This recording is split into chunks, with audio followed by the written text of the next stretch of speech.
kawan-kawan, imam, tuan-tuan, puan-puan muslimin, muslimat yang dirahmati oleh Allah Subhanahu wa taala, ibu-ibu dan ayah-ayah. Pertama sekali syukur kita kepada Allah Subhanahu wa taala yang mana Allah Subhanahu wa taala menghidupkan kita setelah mana Allah Subhanahu wa taala mematikan kita. Alhamdulillah ahyana ba'dama amatana wa ilaihi nusyur, dan kepada Dia lah kita kembali, iaitu Allah Subhanahu wa taala. Dan syukur kita juga kepada Allah Subhanahu wa taala di atas nikmat yang Allah Subhanahu wa taala berikan kepada kita,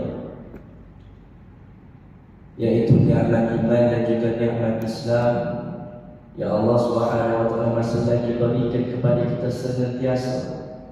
Kalaulah dicabutnya dua nikmat tersebut ataupun salah satu nikmat tersebut, nescaya kita ini menjadi kufur kepada Allah Subhanahu wa taala. Maka senantiasa kita ini bersyukur kepada Allah Subhanahu wa taala. Kita ini dikurniakan nikmat sebegitu, yang mana dengan nikmat itulah kita kata yang menjadikan, yang akan menyelamatkan kita daripada api neraka Allah Subhanahu wa taala. Maka syukur kita kepada Allah Subhanahu wa taala di atas nikmat iman dan juga nikmat Islam. Bahkan syukur kita lagi kepada Allah Subhanahu wa taala. Allah Subhanahu wa taala memberikan keizinan kepada kita untuk datang ke masjid, untuk kita ini berpakaian dengan berzikir kepada Allah, untuk kita ini berpakaian, kita ini telah menyebut nama Allah, untuk kita berpakaian, kita ini hidup dengan ibadah kepada Allah Subhanahu wa taala. Kita datang ke masjid Allah Subhanahu wa taala adalah kerana keizinannya, kerana kehendak Allah Subhanahu wa taala, qudrah dan iradah daripada Allah. Bukanlah disebabkan kekayaan kita, bukanlah disebabkan kita kata bukanlah disebabkan dengan yang lain-lainnya. Adalah kerana izin Allah Subhanahu wa taala, dan Allah Subhanahu nak kita datang bagi masjid, nak kita ini duduk dalam majlis ilmu. Kalaulah asbab kerana kekayaan, kenapa orang-orang yang kaya sebagai contoh ada yang tidak datang ke masjid sebagai contoh. Bukanlah kerana sihat sangat pun ada di antara kita ni walaupun tak berapa sihat datang juga ke masjid.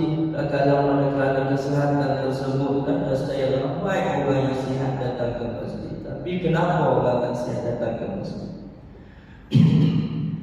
Tuan-tuan muslimin yang dirahmati oleh Allah Subhanahu wa taala. Seterusnya adalah selawat serta salam kepada baginda junjungan mulia Nabi Muhammad sallallahu alaihi wasallam dengan ucapan Allahumma shalli ala sayyidina Muhammad wa ala ali sayyidina Muhammad. Adalah kerana asbab baginda, asbab perjuangan baginda, asbab dakwah baginda, asbab tidak putus asa Rasulullah sallallahu alaihi wasallam, Islam itu sampai kepada kita.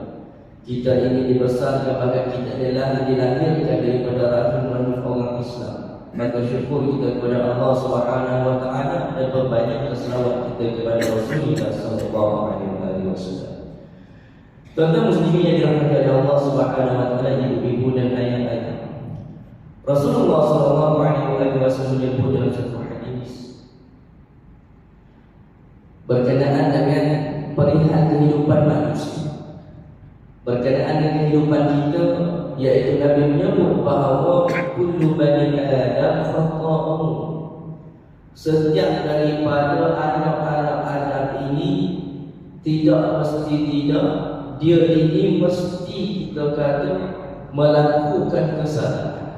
Mestilah bersamanya ini ada kesilapan, mestilah bersamanya ini ada dosa, ada noda. Maka Nabi menyebut dalam sambungan dengan hadis tersebut, wa khairul fadli, dan sebaik-baik orang yang bersalah, sebaik pendosa tiada noktah itu adalah at-tawwabun, yaitu orang yang mana bertaubat kembali kepada Allah Subhanahu wa taala.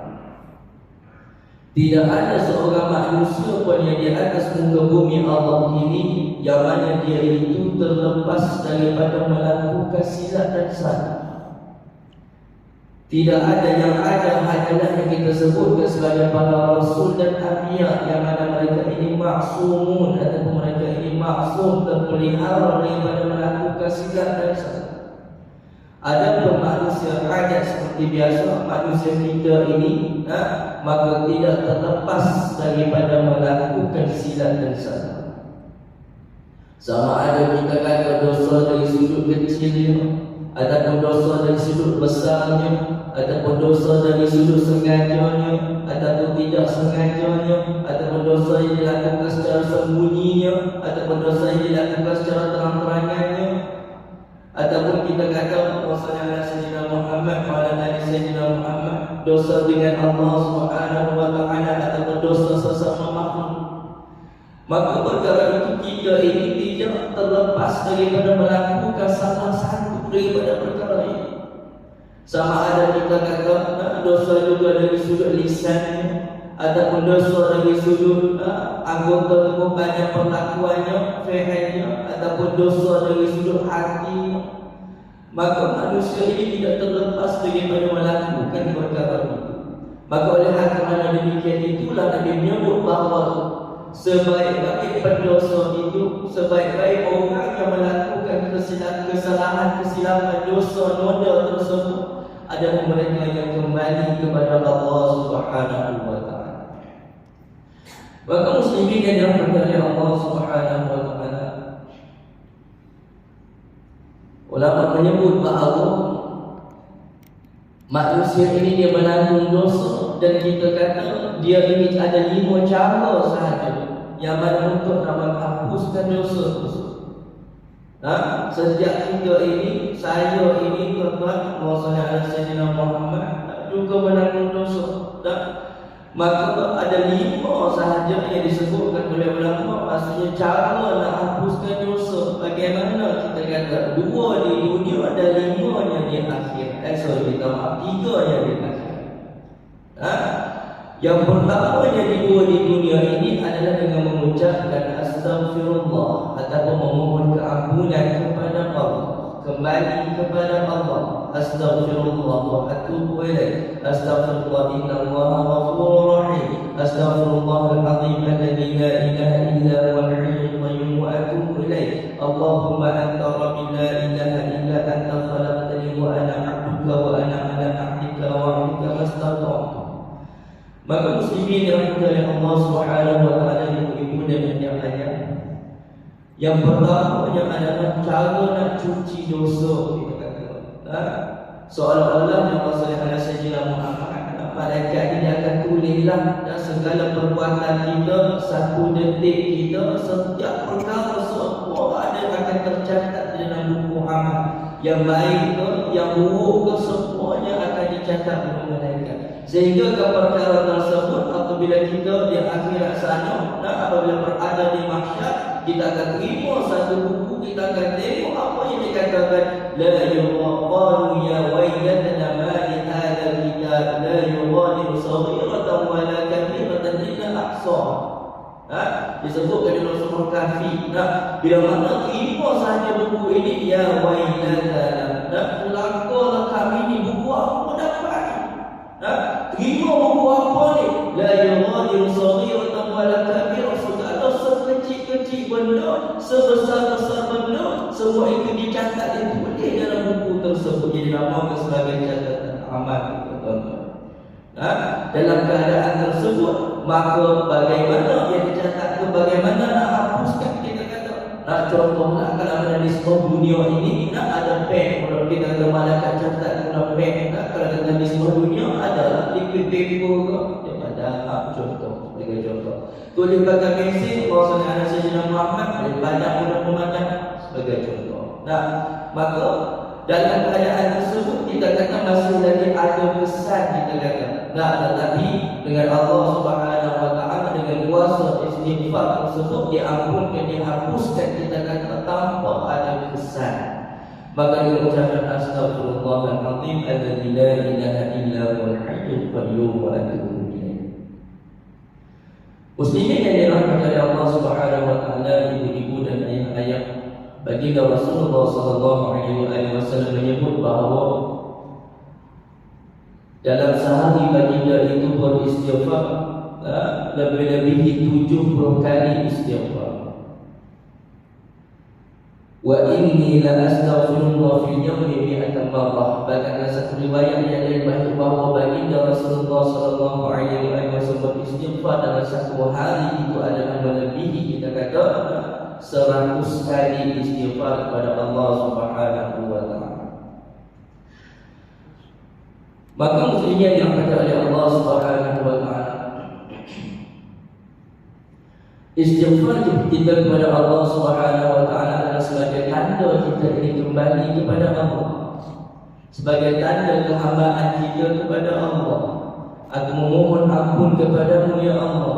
Dan sememangnya kita ini manusia tidak terlepas daripada silap dan salah, yang mana kadang-kadang kita tahu dan kadang-kadang kita tidak tahu. Seperti mana solat kita sebagai contoh, sekalipun kita kata percakapan kita baik, kan, kita kata Allahu Akbar, baca surah, baca Al-Fatihah, baca doa, zikir, tasbih, tahmid dan lain-lainnya. Perbuatan kita juga baik, perbuatan kita juga baik. Kita rukuk, sujud, kita meletakkan kepala dahi kita di atas muka bumi Allah Subhanahu wa taala, menyembah Allah. Dalam masa yang sama ada satu lagi yang kita kadang-kadang terlepas pandang, iaitu dari sudut hati kita. Dari sudut hati kita, memang semua orang menunaikan solat, tetapi bagaimana keadaan hati dia? Apakah dia ini khusyuk? Apakah dia ini kembali kepada Allah? Apakah dia ini mengingat Allah semasa solatnya? Maka itulah yang diistighfarkan apabila selesai habis daripada solat. Selesai saja di solat, assalamualaikum warahmatullahi wabarakatuh, assalamualaikum warahmatullahi wabarakatuh, kita akan mengucapkan astaghfirullahaladzim alladzi la ilaha illa huwal hayyul qayyum wa atubu ilaih. Maka muslimin yang berkata Allah Subhanahu wa taala, itu tidak dicatat sebut tadi ini. Yang pertama, orang mengatakan bahawa nak dihapuskan dosa adalah yang pertama dengan istighfar, iaitu kita kembali kepada Allah, kita memohon ampun kepada Allah Subhanahu wa taala. Bahkan disebutkan dalam hadis berkenaan Allah Subhanahu wa taala suka orang yang suka memohon istighfar. Dikisahkan dalam hadis ada seorang yang mana dia musafir ataupun dia ini berjalan dalam satu perjalanan, kemudian dia ini berehat. Takdirnya kita kata haiwan tunggangan yang tersebut, unta yang tersebut hilang, kita kata. Maka kalau sallallahu alaihi Sayyidina Muhammad wa ala ali Sayyidina Muhammad. Untanya hilang, dia jadi risau, kan kita kata. Contoh-contoh kita kata kedua-kedua masjid ini kita hilang sebagai contoh. Masya Allah. Seolah-olah begitu, kita kata tidur, risau, surau, sedih, semua ada. Ditakdirkan kita kata selepas pada itu dia menjumpai untanya kembali. Contoh rasa macam mana, agak-agak perasaan itu. Rasa seronok, rasa sejuk Allah tak tergambar. Kita kata benda yang kita tiba-tiba hilang, tiba-tiba hilang. Itu kita sebagai contoh. Maka perkara tersebut, ataupun kita kata dompet kita hilang, katakan Singapura juga ataupun dengan IC dia dengan kad bank sebagainya. Maka selalu ya Allah, kita kata nak betapa selalu dia, tapi tiba-tiba ada orang telefon, kita kata ni ada bank tuan tu sebagai contohnya, IC tuan tu sebagai contoh. Pasal jumpa di sini, kita jumpa saya bagi balik dia bukan sebagai contoh. Rasa macam mana perasaan tersebut, seronok pun tak tergambar. Kita rasa Allah, terima kasih ya Allah. Tak nak cerita, kita kata betapa gembiranya pada ketika tersebut. Begitu juga dengan orang yang kita katakan tadi ini, yang mana untanya hilang, kemudian dia menjumpai semula yang mana dia ini kadang ditinggalkan, dia akan mati dengan padang pasir tersebut. Maka ya Allah, seronok persangkatan seronok dalam hal perihal tersebut. Nabi sebut bahawa Allah Subhanahu wa taala lebih suka daripada orang tersebut, lebih suka daripada orang itu. Allah Taala suka kepada orang yang mengucapkan istighfar melebihi orang yang seronok tadi. Kita rasa seronok dalam hal itu Allah Taala lebih seronok kepada orang yang mana suka istighfar kembali kepada Allah, memohon ampunan kepada Allah Subhanahu wa taala. Maka itu yang pertama. Nah, yang keduanya adalah berkenaan dengan masalah ala Sayyidina Muhammad wa ala ali Sayyidina Muhammad. Ada satu kaidah yang disebut sebagai innal hasanat yudhibun as-sayyi'at. Nah, yang keduanya adalah sesungguhnya membuat kebaikan, al-hasanat, membuat kebaikan itu akan menghapuskan kejahatan. Kita kata, berbuat kebaikan itu akan menghapuskan kejahatan. Maka berbuat baiklah kita ini. Dari sudut kita kata bersedekahnya, ada duit kita pun masuk sikit bagi sumbangan, tak boleh bagi duit kita bagi tenaga sebagai contoh. Tolong orang ni buat kebaikan, ziarah sana ziarah sini sebagai contoh. Berbuat yang baik dengan orang, cakap yang elok, hormat orang, mulia ke orang dan lain-lainnya. Maka itu yang disebutkan dalam Quran tadi ini, innal hasanati yudhibun as-sayyi'at. Sesungguhnya kebaikan itu akan memadamkan, akan menghilangkan kejahatan. Ya, memang kita pun nampak jahat, tetapi sesungguhnya kebaikan kita itu akan menghapuskan kejahatan yang kita pernah buat hari ini. Itu dua yang kita kata di dunia. Dan yang ketiga, Allah Sayyidina Muhammad di akhirat. Yang pertamanya adalah syafaat bagi Rasulullah sallallahu alaihi wasallam. Syafaat Rasulullah sallallahu alaihi wasallam. Dan yang ketiganya adalah syafaat bagi Rasulullah sallallahu alaihi wasallam. Kalau mana seseorang hamba Allah, manusia itu di dunia dia tidak sempat kita kata kafar, ataupun dia tak sempat menghapuskan dosa, tak sempat kita kata dia bawa ke dia pergi ke mahsyar, dia pergi ke alam akhirat dengan membawa dosa, maka tiada lain yang bukan yang dia harapkan. Yang pertama adalah syafaat Rasulullah sallallahu alaihi wasallam. Itu yang pertama kita dah harapkan syafaat. Moga-moga Nabi tolong kita. Moga-moga Nabi tolong kita. Jadi nak tolong kita ini salah satu caranya macam mana? Adalah kena rajin sebut nama Nabi, kena rajin selawat ke Nabi. Kita kata kena rajin selawat ke Nabi. Selalu-selalu jadikan mulut kita ini, bibir kita ini dengan selawat kepada Rasulullah sallallahu alaihi wasallam. Kalau di Mesir tuan-tuan Sayyidina Muhammad, dia selalu lepas stiker-stiker macam tu lah. Sehingga kalau lepas tu dia ada tulis, nak lepas stiker-stiker kecil macam tu, dia tulis Atif Famana Sallallahu Alaihi Muhammad. Iaitu kita kata, dan bermaksud hiasilah bibir kita ini, nak walikanlah bibir kita ini dengan berselawat kepada Rasulullah sallallahu alaihi wasallam. Tak ada lain yang kita kata daripada tersebut adalah mengharapkan syafaat. Syafaat maksudnya pertolongan Rasulullah sallallahu alaihi wasallam. Itu yang ketiga, tuan-tuan. Yang keempatnya adalah rahmat Allah Subhanahu wa taala. Rahmat Allah Subhanahu wa taala, keampunan Allah Subhanahu wa taala itu sendiri sekali kita datang kepada Allah Subhanahu wa taala dalam keadaan kita membawa dosa. Kalau mana Allah Subhanahu wa taala nak mengampunkan kita, Allah Subhanahu wa taala nak hapuskan sekarang tu juga, kita akan mendapat rahmat Allah Subhanahu wa taala, dia masuk ke dalam syurga Allah Subhanahu wa taala. Amin ya rabbal alamin. Dan yang kelima, tuan-tuan, adalah benda yang paling kita tak mahu dan kita tak nak, iaitu dimasukkan ke dalam neraka Allah Subhanahu wa taala untuk dihapuskan dosa. Tuan-tuan, dan akhirat nanti kita kata hanya ada dua negeri sahaja. Yang pertamanya adalah negeri yang disebutkan sebagai negeri syurga ataupun jannah. Yang keduanya adalah negeri yang an-nar ataupun disebutkan sebagai negeri neraka. Dua tu saya tempat yang kita akan tuju. Imma masuk neraka wal'iyadzubillah, imma masuk syurga, alhamdulillah. Itu sahaja. Maka orang-orang Islam yang dia kita kata yang membawa dosa yang tidak diampunkan dan semua ni, maka dia akan dimasukkan, dihapuskan ke dalam neraka dulu, dicuci dulu, barulah dimasukkan ke dalam syurga Allah Subhanahu wa taala. Kita nak begitu? Tak nak, tuan-tuan. Tak nak, tuan-tuan. Dan kalau mana kita baca dalam Rasulullah Sayyidina Muhammad hadis 40 penawar bagi hati. Dicerita siaplah Rasulullah Sayyidina Muhammad ada satu orang yang mana dipakaikan sandal atau dipakaikan kasut daripada neraka. Dia ini hanya dikatakan seringan dengan azab. Dia hanya dipakaikan kasut sahaja. Dipakaikan kasut daripada neraka sahaja, maka menggelegak otaknya Allah Akbar. Hanya sebab kita kata pakai kasut sahaja dan menggelegak otak, itulah yang kita kata kita rasa itu tergurau. sedangkan itulah sedangkan dengan azab yang berada di neraka Allah Subhanahu wa taala.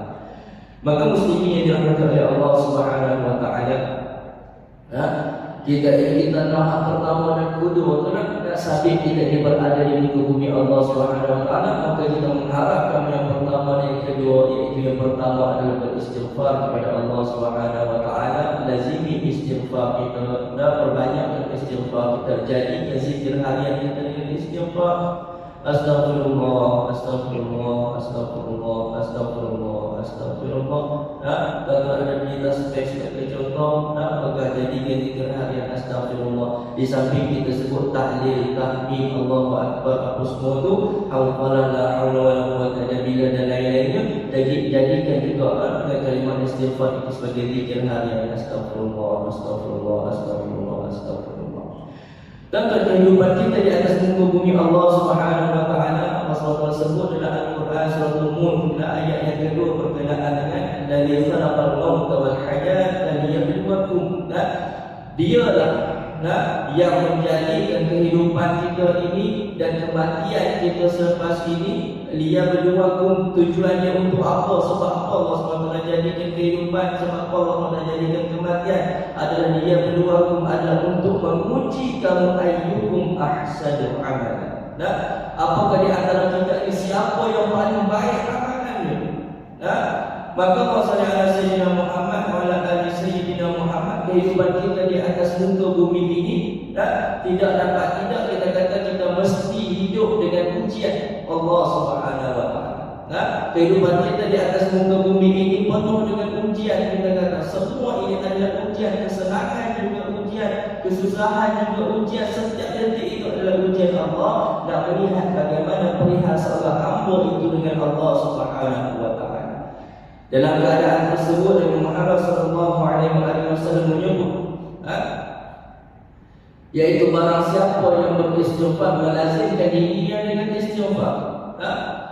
Melazim istighfar. Barang siapa yang melazimkan dirinya dengan istighfar, yang kita katakan tadi, astagfirullah, astagfirullah, astagfirullah. Setiap sikit, setiap detik sikit astagfirullah, kita kata. Barang siapa yang melazimkan dirinya dengan istighfar, ja'alallahu lahu min kulli dhiqin makhraja. Allah Subhanahu wa taala akan berikan kepadanya setiap kesempitan, kesusahan ini akan jalan keluar. Dengan istighfar, kehidupan ini ada satu ujian, maka lazimkan dengan istighfar kita akan keluar daripada ujian tersebut.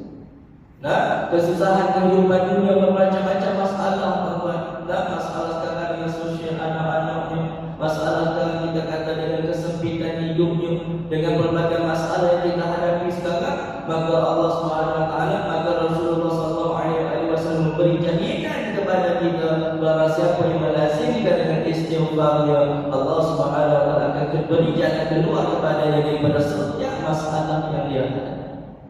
Itu yang pertama. Yang kedua lagi kita kata berkenaan dengan istighfar ini, wa min kulli hammin faraja, dan daripada setiap kesedihan itu akan ketenangan, keseronokan, kegembiraan. Sedih tuan-tuan hidup atas muka bumi ini, yang tak sedih kita kata tidak ada kesedihannya adalah di akhirat sana, dalam syurga tak ada sedih. Tapi muka bumi Allah sini, tempat ujian ini adalah penuh dengan kekecewaan, kita ditipu, kita begini, kita begini, kita kesedih dan lain-lainnya. Maka istighfar kita kembali kepada Allah. Astagfirullah, adakah ini satu ujian daripada Allah untuk nak membetulkan kita? Tuan-tuan muslimin yang dirahmati oleh Allah Subhanahu wa taala, manusia ini kalau mana dia tidak diuji, dia akan lalat. Wa masumya insan illa li nafsihi, tidaklah dinamakan seseorang manusia itu insan melainkan dengan ada padanya nasiyah, iaitu lupa. Wa man qalbu, dan tidaklah dinamakan sesuatu itu hati. Wa man qalbu illa annahu yataqallabu, melainkan hati itu berbolak-balik. Maka Rasulullah Sayyidina Muhammad wa ala ali Sayyidina Muhammad, oleh ayat demikian kita kata, manusia ini akan lupa daripada Allah Subhanahu wa taala. Oleh kerana itu Allah SWT akan bagi ujian kepada dia, supaya dia ini Allah SWT jentik dia, kita kata, supaya dia ini kembali kepada Allah Subhanahu wa taala. Orang yang tidak sakit kemudian tiba-tiba sakit, dia akan tengok, aduh sakitnya ya Allah. orang yang tidak sakit, tidak pernah sakit hanyalah kita kata Fir'aun. Fir'aun laknatullah sahaja orang yang tak pernah sakit disebabkan dia tak pernah sakit, itulah kita katakan dia ini mengaku ada Rabbukumul A'la, akulah Tuhan yang maha tinggi. Kerana apa? Kerana dia tidak dipuji. Maka kehidupan kita ini adalah satu ujian. Maka cara salah satu nak keluar daripada kesusahan kehidupan ujian dunia ini adalah melazimi istighfar kita kepada Allah Subhanahu wa taala, dan juga disambung dengan hadis tersebut wa razaqahu min haitsu la yahtasib, dan Allah Subhanahu wa taala akan rezekikannya daripada sumber-sumber yang tidak diketahui ataupun tidak disangka-sangka. Tuan-tuan muslimin yang dirahmati oleh Allah Subhanahu wa taala, istighfar juga akan mengabulkan hajat Allah. Dengan istighfar juga akan mengabulkan hajat kita. Tiap-tiap kita ada hajat, ada kita kehendak. Maka dengan istighfar akan mengabulkan hajat. Ada satu kisah yang di Saudara Sayyidina Muhammad bin Ahmad bin Hanbal. Berkenaan kepada suatu hari beliau berjalan. Beliau diperjalankan dan beliau berjalan ke satu tempat. Saudara Sayyidina Muhammad nak jadi kisah bila mana dia berjalan ke satu tempat tersebut, kita kata dia letih lah. Dia jalan jauh supaya kita nak balik kampung cuti ni. Kita berhenti RNA lah, anak-anak kecil macam-macam cerita. Ini lampau, ini teriak dalam kereta sebagai contoh lah. Maka dia pun berhenti lah di satu tempat, di satu kita tadi masjid ataupun di satu tempat. Kemudian dia berehat di situ. Nak jadikan kisah takdir Allah Subhanahu wa taala, Imam Ahmad dia halal. Dia halal. Ukhruj barra, keluar, dia kata keluar, pergi. Sini bukan tempat rehat sebagai contoh begitu. Sini bukan tempat rehat, dia halal keluar daripada masjid tempat tersebut. Maka Rasulullah Muhammad pun tak tahu. Orang situ tak kenal dia. Dia kata sedangkan dia imam besar. Baik. Maka dia pun pergi keluar lah, nak keluar berjalan sebab dia alam. Maka dia pun berjalan keluar, nak pergi ke satu tempat yang lain. Dia kata cari tempat yang mana dia boleh melepaskan gelap. Maka dia pun berhenti di satu tempat orang buat roti. Kita kata buat adunan roti. Dia buat adunan roti. Maka Imam Ahmad dia tengok orang buat roti ni. Kita kata ibu-ibu boleh sambil-sambil masak nasi ke, dia sebut astagfirullah ke, selawat ke, sebagai contoh. Maka dia tengok orang buat roti ni duduk dia nak umat kami kan. Kita kata sambil doa roti tersebut, ada roti tu astagfirullah sebagai contoh. Begitulah keadaan hari-hari. Maka Imam Ahmad tanya, dan dia tanyalah kepada orang yang buat roti tersebut. Dia tanya, apa yang kamu dapat daripada istighfar kamu? Sebab Imam Ahmad dia tahu bahawa orang yang mana melazimkan istighfar segala hajatnya akan dikabulkan oleh Allah Subhanahu wa taala, sebab dia dekat dengan Allah. Baik. Maka Rasulullah Muhammad orang ni dia kata sambil dia ada roti semua tu. Dia kata semua nak ketahui dah wahai Tuhan bahawa semua hajat saya ini semuanya dikabulkan oleh Allah Subhanahu wa taala disebabkan istighfar saya. Cuma satu sahaja yang belum dikabulkan. Maka si penjual roti tadi ni, si pengajar roti ni dia kata ada satu lagi yang tidak dikabulkan oleh Allah Subhanahu wa taala, iaitu dia kata aku teringin nak berjumpa dengan Imam Ahmad. Dia kata aku teringin nak berjumpa dengan Imam Ahmad sama ada sebelum aku mati ataupun sebelum dia wafat. Begitulah. Maka terduduk Imam Ahmad mendengar jawapan tersebut. Dia kata Allahu Akbar, sebenarnya istighfar orang inilah yang membawa aku ke situ. Dia berjalan daripada satu tempat ke satu tempat, kemudian dia dihalau di satu tempat tersebut dan dia duduk di situ. Maka sebenarnya istighfar orang penjual roti itulah yang menjalankan dia di situ. Kita kata sampai berjumpa dengan Imam Ahmad. Kita kata sebab begini. Berkenaan dengan betapa besarnya kita kata fadilah ataupun betapa besarnya kelebihan orang beristighfar kepada Allah Subhanahu wa taala. Sekalipun kita kata bahawa istighfar itu mengampunkan dosa, menghapuskan dosa, dan dia ini menjadi orang yang paling dicintai oleh Allah Subhanahu wa taala dan mengharapkan Allah Subhanahu wa taala. Maka muslimin yang dirahmati oleh Allah Subhanahu wa taala, dia disebut tadi ni berkenaan dengan istighfar banyak disebut. Nak cerita berkenaan dengan fadilat kelebihan ini terlalu banyak tuan-tuan. Bahkan ada satu cerita daripada Imam Hasan Al-Basri pun begitu. Datang jumpa dekat dia 3 orang. Orang yang pertama dia kata dia tanam tak jadi. Tanah itu tak jadi, tanah ini buat ladang, tanah kebun tak jadi, semua tak jadi tuan-tuan. Maka orang yang kedua pula datang kepada masa pasti pun kata begitu, buat ini tak jadi, ada kekurangan niaga tak jadi, ni tak jadi, dan niaga tak menuntuk. Datang pula orang ketiga kata aku ni dah lama dah, kita kata dah menikah, kita dah kahwin lama dah, tetapi tidak mempunyai zuriat sebagai contohnya. Maka datang berjumpa Imam Hasan Al-Basri, kemudian dia kata istighfar. Itu saja jawapannya, banyak istighfar kepada Allah Subhanahu wa taala. Maka orang tanya, banyak kita takkan itu saja, takkan begitu saja solusinya daripada 3 masalah itu. Maka Imam Hasan Al-Basri menyebut, kata apa, adakah kamu tidak yakin dengan ayat Allah Subhanahu wa taala, fa qul tastaghfiru innahu kana ghaffara. Maka mohon ampunlah kepada Allah Subhanahu wa taala, sesungguhnya Dia itu Maha Pengampun. Yursilis sama, hasil daripada istighfar tersebut, yursilis sama alaikum midrara. Allah Subhanahu akan menurunkan kita kata hujan yang mencurah-curah, dan juga yumdidukum bi amwali wal banin. Allah Subhanahu akan memberi pertambahan, Allah Subhanahu akan beri tambah kepada kamu dari seluruh harta benda dan juga anak-anak kamu. Maka Allah Subhanahu wa taala kita sebut berkenaan istighfar kepada Allah Subhanahu wa taala. Maka perbanyakkan istighfar kita kepada Allah Subhanahu wa taala. Istighfar ini banyaklah kita kata fadilat dan kelebihannya, dan juga banyak juga dari sudut cara sebutannya tuan-tuan. Cara sebutannya juga banyak. Dasar istighfar adalah kita memohon astagfirullah. Ghafara maksudnya ampun, alif sinta, tolak menuntut ampun kepada Allah. Astagfirullah. Tamu sikit astagfirullah wa atubu ilaih. Sama sikit astagfirullahalazim. Sama lagi astagfirullahalazim alladzi la ilaha illa huwal hayyul qayyum wa atubu ilaih. Nak lebih lengkap kita kata baca sayyidul istighfar Allahumma anta rabbi tersebut. Kerana sayyidul istighfar itu memang ditulis dalam hadis sahih yang berkenaan dengan sayyidul istighfar.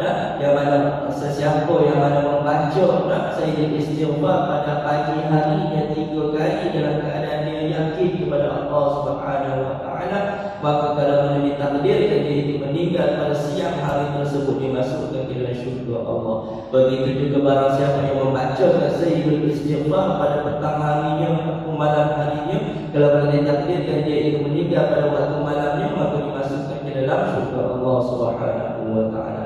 Maka tuan-tuan muslimin yang dirahmati oleh Allah Subhanahu wa taala, ibu-ibu dan ayah-ayah, lazimkan diri kita dengan istighfar. Ajarilah anak-anak kita dengan istighfar tuan-tuan.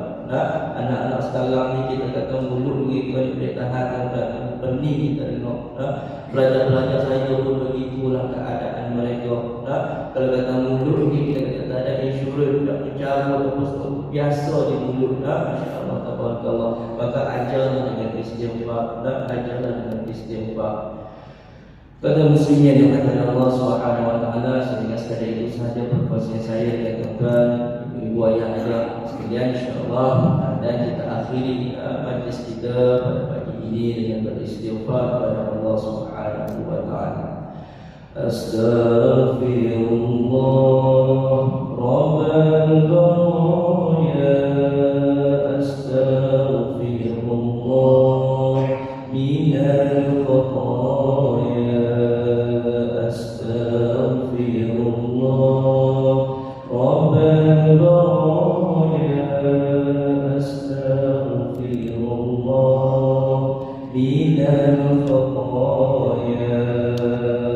Allahumma anta rabbi la ilaha illa anta khalaqtani wa ana 'abduka wa ana 'ala 'ahdika wa wa'dika mastata'tu.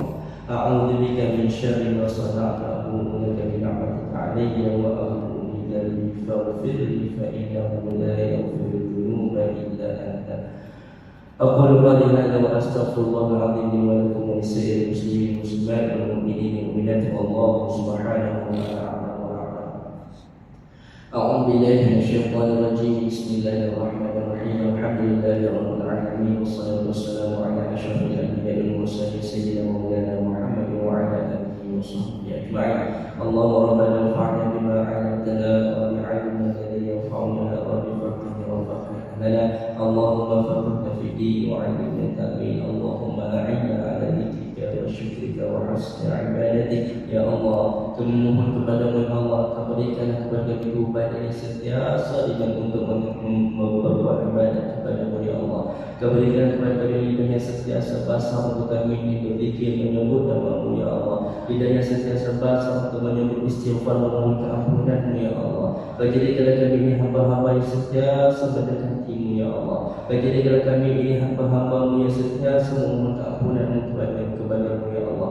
Kemudian segala urusan kami di atas muka bumi ini ya Allah. Matikanlah kami ini, lakukan kami ini iman dan Islam ya Allah. Masukkan kami ke syurga-Mu ya Allah. Allahumma rabbana atina fid dunya hasanah wa fil akhirati hasanah wa qina adzabannar. Wassallallahu ala sayyidina Muhammad wa ala alihi wa sahbihi wa sallam. Alhamdulillahi rabbil alamin.